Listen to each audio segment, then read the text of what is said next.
utilizamos a las aves como indicador de ese estado de salud de la naturaleza. Con las aves sabemos cómo está, mejor, peor, cómo le va a este sitio, cómo le va al otro.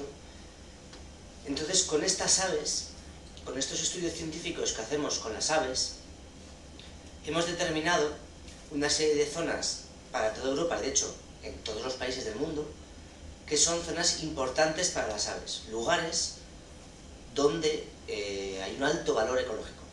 Son las IVAs. Basadas en estas IVAs, se establece en toda la Comunidad Europea lo que se llama la Red Natura 2000, que es digamos, el conjunto de espacios naturales de alto valor ecológico o de muy alto valor ecológico en toda Europa. Dentro de esta Red Natura 2000 hay dos categorías, lo ha comentado Alfredo: las cepas, zonas de especial protección para las aves, y los LICs, lugares de interés comunitario, que están más pensados pues para murciélagos, plantas, cuevas, lo que aquí también hay, que nos han mostrado en las fotos. Bueno, pues bien, una sentencia del Tribunal de Estrasburgo dice muy claro que las IVAs deben ser las predecesoras de las cepas, es decir, los Estados miembros de la Comunidad Europea tienen que designar cepas en aquellos lugares que este estudio que hemos hecho en BirdLife hemos declarado IVA, por así decirlo. Y mientras se declaran y no cepa, estos lugares deben tenerse en cuenta a la hora de un impacto ambiental, el que sea, como si fueran ya cepas.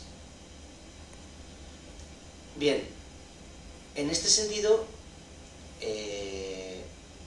los estudios científicos que hacemos son muy estrictos y realmente, aunque sé que resulta complicado de entender, hacer una raya en medio de un territorio y decir, bueno, de aquí para allá es IVA, de aquí para allá no es IVA, ¿no? Las aves, ¿qué pasa? ¿Que no vuelan? No vuelan.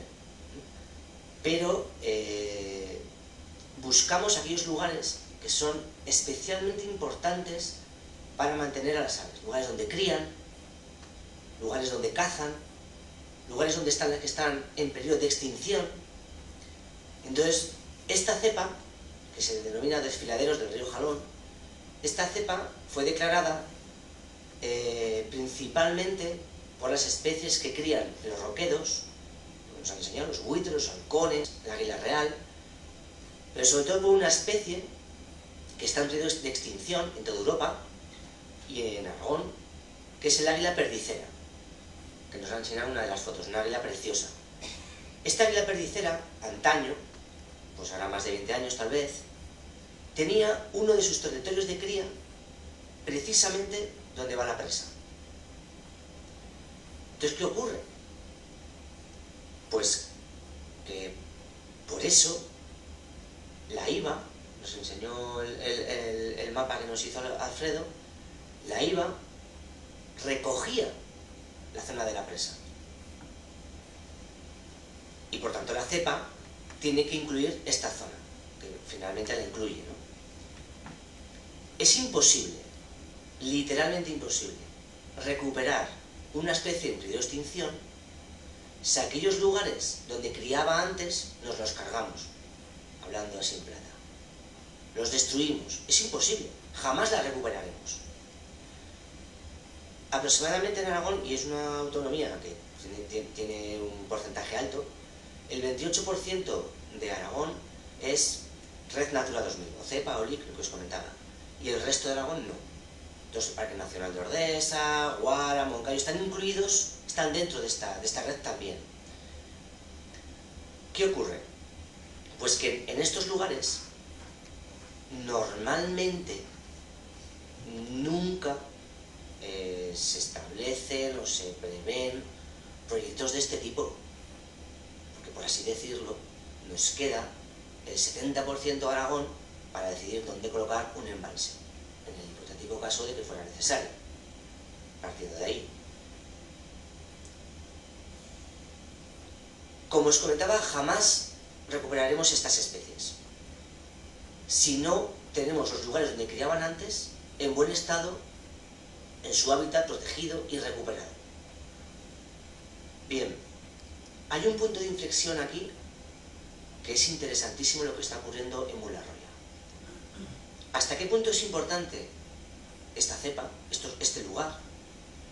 Que, como han comentado, una de las primeras sentencias del Tribunal Supremo de Justicia en Aragón, dictaminó que esta IVA debía ser declarada cepa. Esto que os comento es un hito en la historia de la protección ambiental en España. Nunca hasta ahora un tribunal, por así decirlo, se había metido en cuestiones ambientales de este tipo. En delitos ecológicos sí, una fábrica contamina un río, aparecen los peces muertos y zumba que le va a esta fábrica, ¿no? Pero estas cosas complejas técnicamente de entender para un juez, es así, estas cosas son nuevas en España, como aquel que dice, bueno, pues dictaminó que esta IVA debía ser declarada cepa. Hasta un juez, aunque cuesta, lo ve. Declarada esta cepa, lo lógico y natural de un gobierno Aragón o de un ministerio de medio ambiente, en este caso, era de realizar un nuevo estudio de impacto ambiental, porque hasta ese momento no se había tenido en cuenta que esto era una cepa. Sin embargo, esto no se hace. Y me gustaría entrar un poquito más, pues son temas técnicos un poco complicados, pero me gustaría que lo entendierais. La última sentencia, que es un hito histórico casi tan importante como la primera que os acabo de comentar, que es la del Tribunal Supremo, en el que esta sentencia dictamina que, mejor dicho, invalida el estudio de impacto ambiental realizado, declarado como positivo en el anteproyecto y el proyecto. O sea, por así decirlo, invalida este proyecto en su conjunto. Pero, ¿en base a qué lo invalida? ¿Qué argumentos tiene este juez o esta jueza? No sé si es juez o es jueza. ¿Cuáles son los argumentos?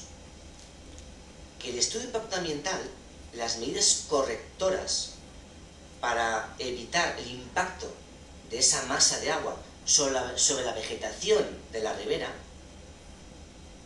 una ribera y una vegetación de la ribera y unos valores que están dentro de una cepa en la que están nidificando aves que están protegidas por la ley,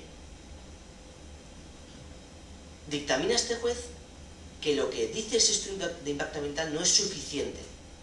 Hay que demostrar o hay que proponer nuevas medidas correctoras porque el valor de esa vegetación es tan alto que no son suficientes lo que se ha hecho hasta ahora en ese estudio de impacto ambiental. ¿Qué ocurre esto en la práctica? Pues sería tan sencillo como decir, bueno, no se preocupen, señores ecologistas o señores de la plataforma, que haremos un nuevo estudio de impacto ambiental en el que propondremos nuevas medidas y mejores medidas correctoras para evitar esto que dice este juez. Pero es que es imposible diseñar medidas correctoras para impedir que una masa de agua y una vegetación que va a estar dentro de esa masa de agua no se ahogue y muera. Salvo, no sé, que hagamos